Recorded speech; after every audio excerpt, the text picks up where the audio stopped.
Olá, seja muito bem-vindo ao Fórum. Porque nós, homens, na média, não vamos ao médico com frequência. Desleixo, descuido, preconceito. A gente está no Novembro Azul, que tem por objetivo alertar o homem sobre os cuidados com a saúde, especialmente com o câncer de próstata. Aprofundar esse assunto é o nosso objetivo aqui. E a saúde do homem é o tema deste fórum. Dois dados importantes. Uma pesquisa do Ministério da Saúde prova que quase 1/3 dos homens não cuida da saúde, não se previne. E a consequência é a seguinte: metade já chega ao consultório com a doença em estágio avançado. É o que mostra o Centro de Referência em Saúde do Homem. E nesses casos, a saída mais comum é logo uma cirurgia. Para discutir esse assunto, estão aqui comigo o médico Cristiano Stivaletti e o advogado Ricardo Mendonça, especialista em Direito da Saúde. Bom, muito bem-vindos aqui ao Fórum. Eu começo falando sobre a campanha, sobre o Novembro Azul. A gente tem novidades este ano, Cristiano, ou o foco é o mesmo? Não, o foco é sempre a saúde do homem como um todo, né?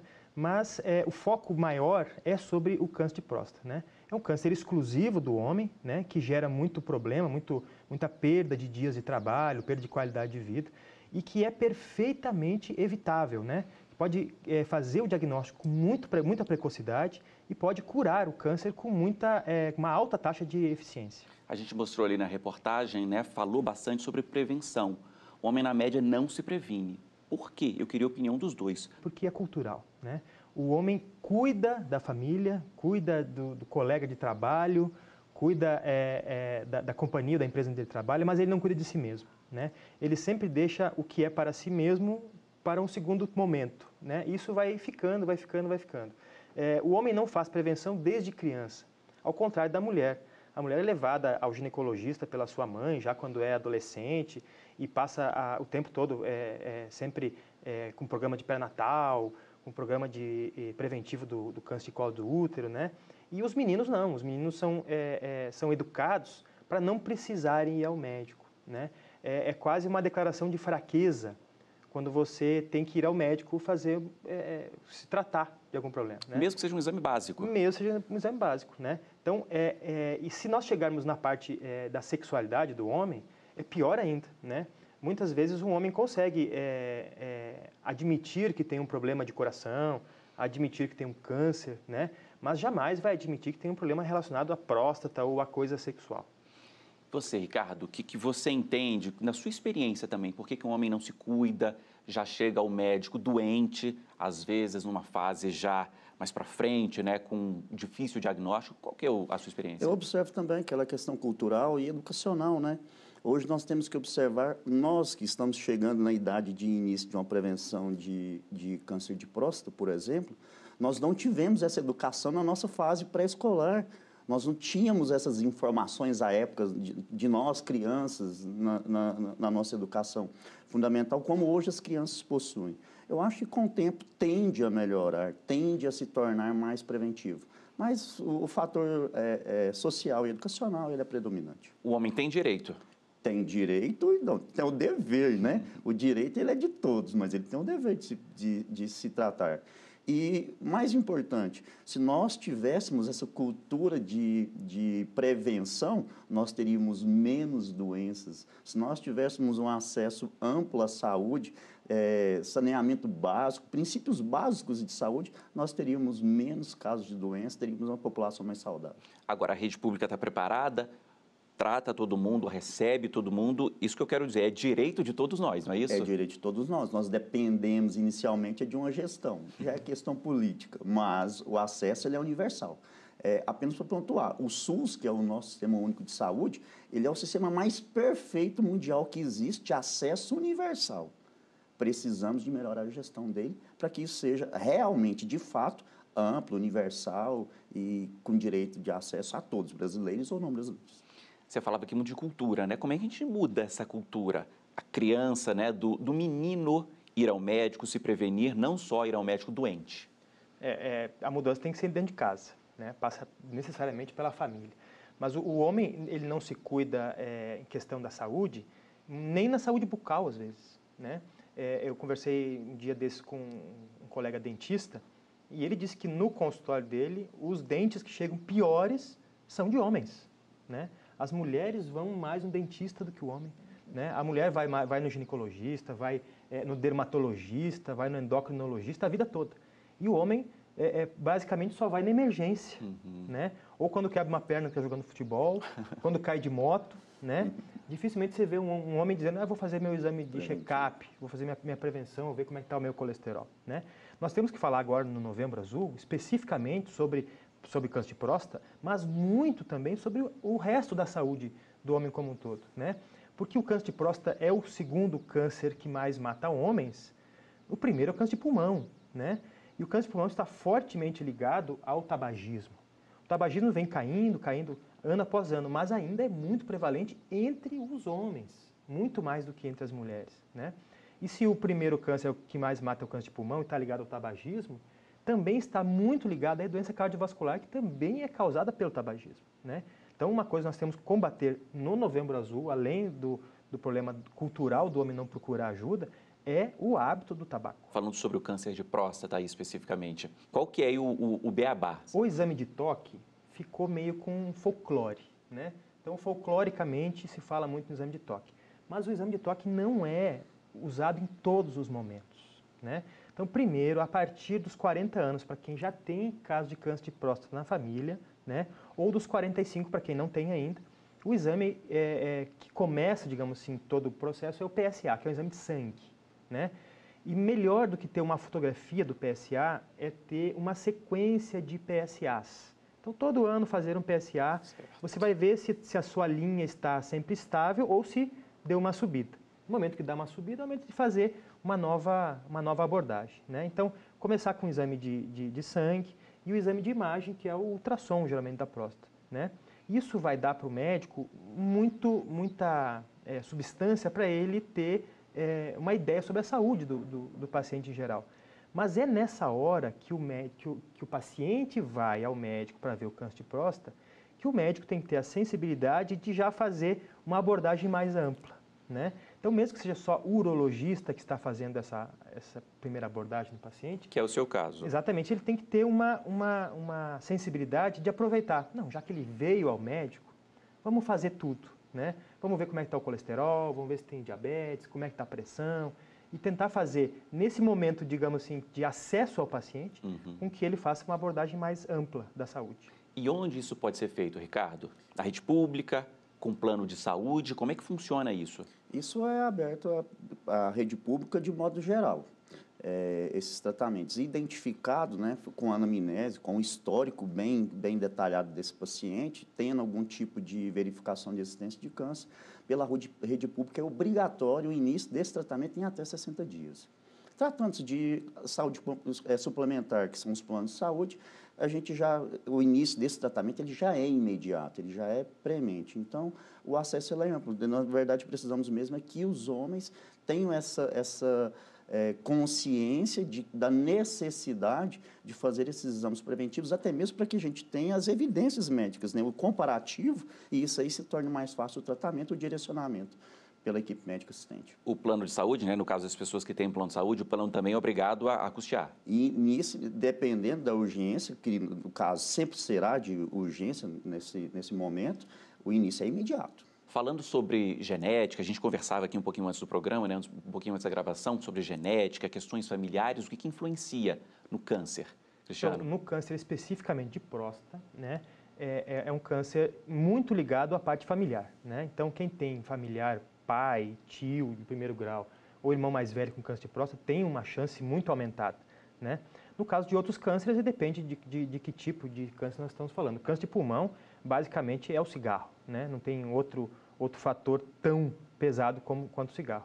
Cada câncer tem a sua particularidade. O câncer de pele, nós não podemos deixar de lembrar, o câncer de pele está aumentando a incidência, né, cada vez mais, e nós temos que ter muito cuidado com o câncer de pele, que também é um câncer muito perigoso. Agora, nesse caso de uma pessoa que o pai ou o tio já teve, né? O pai e o tio já tiveram, por exemplo, o câncer de próstata. A partir dos 40 anos começar a prevenção. 40 também, exatamente. Mesmo com esse histórico familiar. Mesmo com esse histórico familiar, 40 anos. Se não tiver, 45. Né? 45 anos tem que começar a fazer o PSA.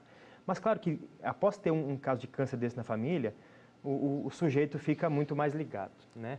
Então, ele naturalmente vai procurar ajuda mais cedo, vai fazer a prevenção mais cedo, porque teve um exemplo, né? Nada fala mais alto do que o exemplo. E nesse exemplo, ou não, que não tem um exemplo ruim desse na família, de doença, que se faça um exame, pelo menos um exame de saúde todo ano. Exatamente, o exame de saúde todo ano, né? Com o PSA e os exames de laboratório normais, colesterol, triglicerídeo, diabetes, para ver se tem alguma outra coisa. Existe isenção de imposto nesse caso, Ricardo?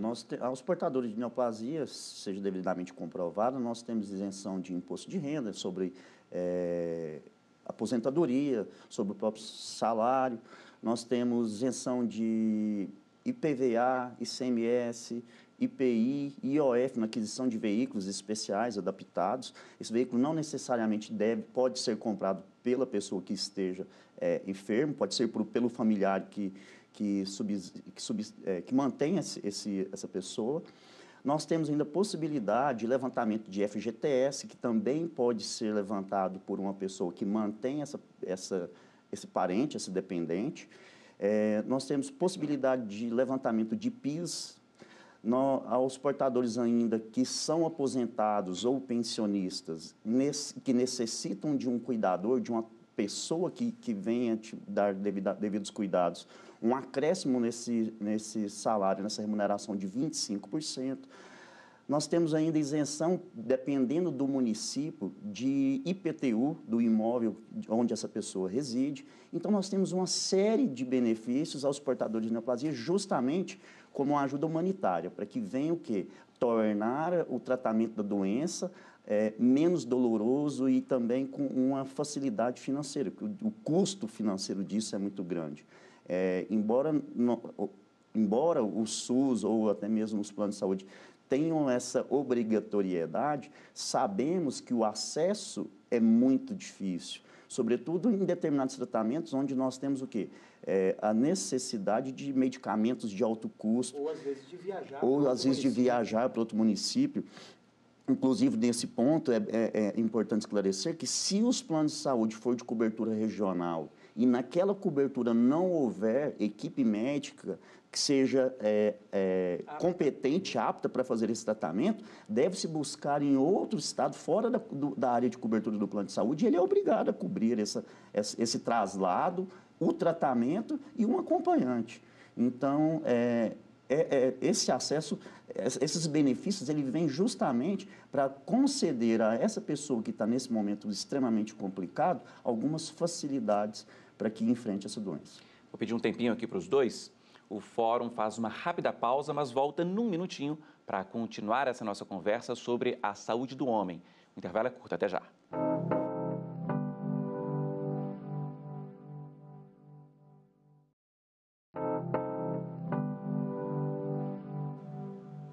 O Fórum já está de volta e fala hoje sobre a saúde do homem. É bom lembrar que a gente está no Novembro Azul, campanha que tenta conscientizar os homens a cuidar melhor da saúde, a se prevenir, principalmente contra o câncer de próstata.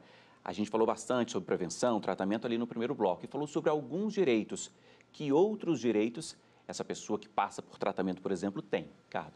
Nós temos ainda a possibilidade daqueles que possuem imóvel financiado e esse contrato possuindo algum tipo de seguro, a quitação em caso de invalidez ou até mesmo de morte do paciente.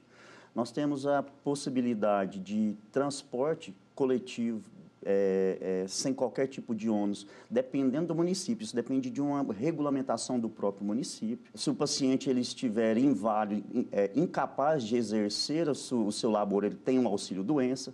Nós temos o auxílio social também, daquelas pessoas que nunca foram beneficiárias, nunca tiveram carteira assinada ou foram beneficiários do INSS, contribuinte. Essas pessoas também, esse auxílio individual, social, ele consegue um salário mínimo por mês enquanto ele estiver em tratamento, enquanto ele for portador de algum tipo de neoplasia. Você falava sobre transporte.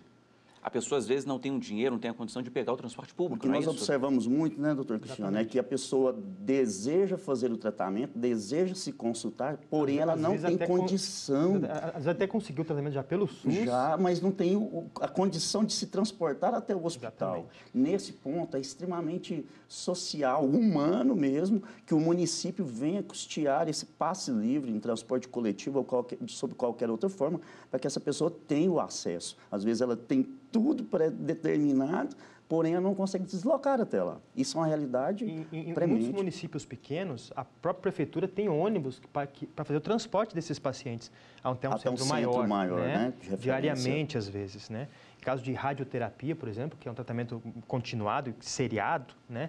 Tem que ir muitas e muitas vezes fazer radioterapia, então... Sobretudo do interior para a capital, mais por exemplo. Um centro mais avançado. A gente falou muito sobre câncer de próstata, né? Claro, a gente está no Novembro Azul. Agora, a gente falou também no primeiro bloco de outras doenças. Falou Exatamente. de câncer de pulmão, falou muito sobre o coração. Que outras doenças afligem o homem, falando sobre saúde do homem? Então, especialmente sobre prevenção, né? A doença cardiovascular, que é o que mais mata homens no Brasil hoje e no mundo, né? Nos países desenvolvidos é o que mais mata, especialmente o infarto, né? O infarto do miocárdio, né?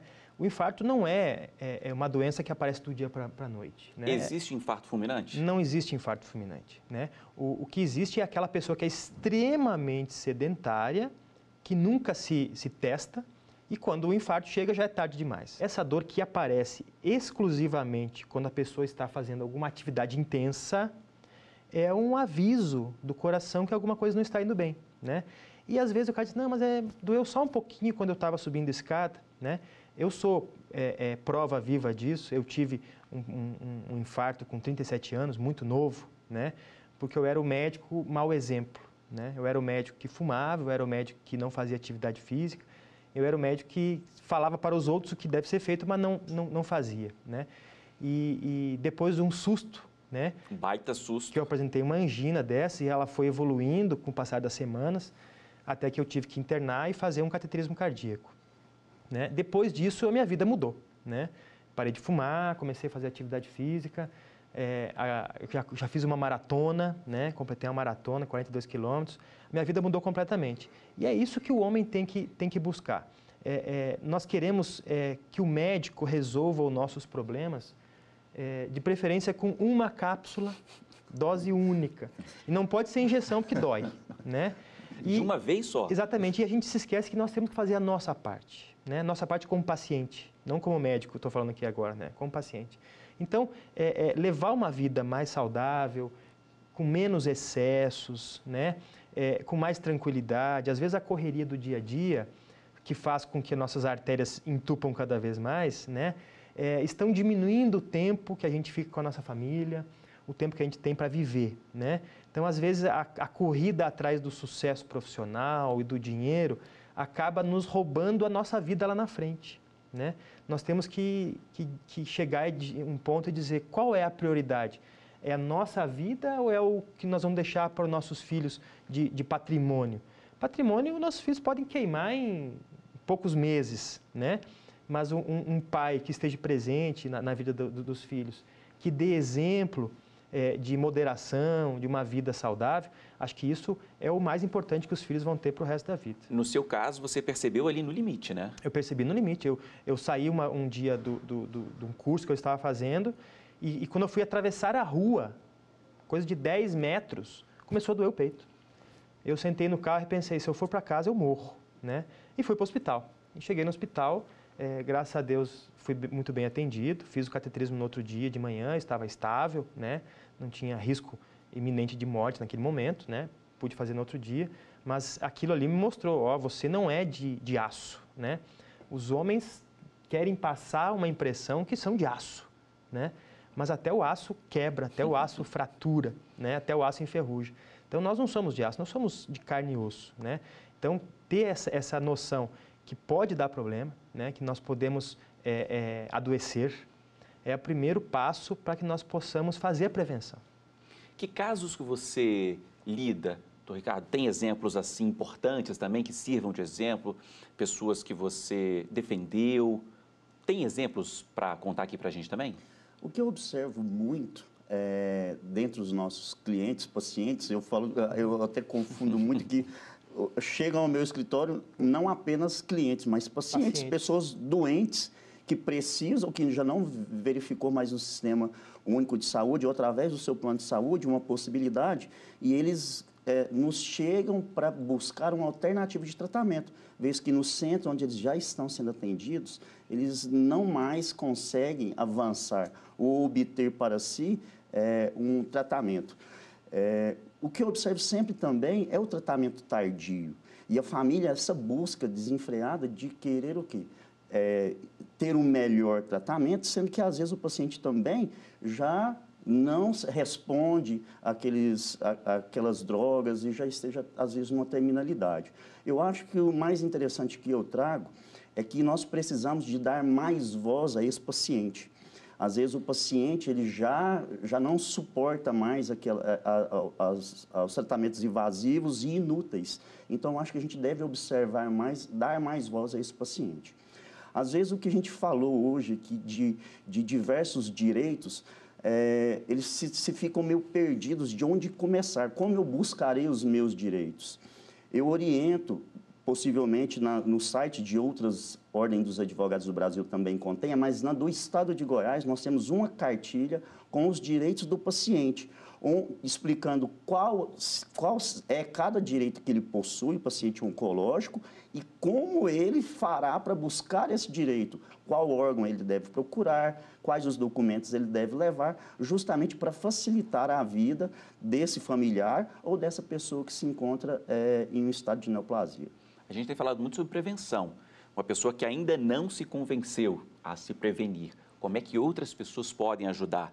Informação com campanhas, com a família, com a esposa, com os filhos, como é que funciona ali na prática? Então, a esposa é muito importante. A esposa é extremamente importante na vida do homem, né? E a esposa consegue convencer o seu marido, o seu esposo, a ir buscar o tratamento, não, a prevenção, né? Às vezes não, digamos assim, não claramente, mas leva junto. Vai meio assim sem querer, né? E leva o homem para fazer o tratamento, não, a prevenção, né? Para ir consultar com o médico, né? O homem leva o seu carro para lavar todo final de semana, né? O homem pinta a casa, troca a lâmpada, mas não vai no médico, né? Por que isso? Nós temos que mudar essa cultura. Nós temos que mostrar que o médico não é bicho de sete cabeças e não está lá para machucar ninguém. Muito pelo contrário, nós queremos ajudar e descobrir as patologias no momento mais inicial possível. Eu acho que a discussão, né? A discussão entre família, entre amigos. Às vezes a pessoa nunca teve um caso de neoplasia grave dentro do seu seio familiar, então pegue de exemplos de pessoas midiáticas, famosas que aparecem na TV, para que a gente veja a gravidade e a agressividade desse tipo de enfermidade, que às vezes a cura ela é tardia até mesmo se descobrindo quanto antes. Mas pelo menos a gente consiga conceder a esse paciente qualidade de vida na sua terminalidade, para que ele, embora a doença ela não tenha um tratamento medicamentoso e curativo, mas que ele tenha dignidade, que ele tenha qualidade de vida. Eu acho que isso é o mais importante que a gente precisa de transparecer e de repassar ao nosso ente querido. O caso do câncer de próstata especificamente, que é tratado no Novembro Azul, né? O câncer de próstata é um câncer muito lento, né? Não é aqueles cânceres que matam de uma hora para outra, né? É um câncer muito lento. Então, ele descoberto no começo, a chance de cura é muito próxima de 100%, né? Mais de 96%. E mesmo quando descoberto em estágios mais avançados, às vezes não é o câncer de próstata que mata o paciente, né? Muitas vezes o paciente de 70 e tantos anos, 80 anos, descobre um câncer de próstata, ele tem uma sobrevida pelo câncer de próstata maior de 5 anos. Com o câncer, sem digamos assim, curar, né? O câncer fica sob controle, né? E às vezes a pessoa acaba morrendo de outra coisa, né? Do infarto, de um AVC, alguma coisa assim, né? Então, a importância da descoberta precoce do câncer de próstata é em relação, primeiro, à possibilidade curativa, né? E segundo, a possibilidade de você manter o paciente durante muitos e muitos anos em tratamento, sem que efetivamente ele venha a padecer de morrer daquela patologia. Não é o comum, né? Qual que é o comum? A pessoa chegar já doente e aí a qualidade de vida, eu imagino que seja muito pequena já, a pessoa com poucas chances de uma vida ou de uma vida longa. Então, não é nós temos na próstata duas doenças, né? Uma chama hiperplasia prostática, que é benigna e que acaba trancando, digamos assim, a uretra, o canal da urina. Então, a pessoa sofre de dificuldade de urinar desde muito cedo. O câncer de próstata, ele cresce para fora da próstata. Então, ele não chega, ou se chegar na parte urinária, demora muito. O câncer de próstata quase não dá sintoma, a não ser em caso muito avançado. Então, por isso a importância da prevenção, porque quando começa a trancar a urina, o cara vai no médico rápido, né? Mas como não está prejudicando o ato de urinar, ele demora muito para ir. E ele não percebe? Não percebe. Quando percebe, já é tarde demais, né? Outra coisa muito ligada a esse tabu do câncer de próstata é que muitas vezes o tratamento do câncer de próstata resulta em impotência sexual, né? Especialmente nos casos cirúrgicos ou de radioterapia, né? Porque os nervos que levam a inervação para o pênis passam pela próstata e muitas vezes na cirurgia são lesados e a pessoa acaba ficando com essa sequela. Mas mesmo essa sequela tem tratamento, né? Não é justificável não buscar ajuda porque vai ficar com um problema de impotência, né? Procure ajuda. Procure ajuda que a impotência a gente resolve depois. Ok. Gente, é isso. Muito obrigado pela presença dos dois aqui. Cristiano, foi um prazer. Muito obrigado. Muito obrigado a vocês. Muito obrigado. Ricardo, esclarecedor também. Muito obrigado. Obrigado. Bom, eu agradeço também a você que assistiu ao Fórum de hoje. Para rever o programa, acesse aí tvjustiça.jus.br e para falar com a gente, o e-mail é forum@stf.jus.br. Um abraço e até o próximo programa.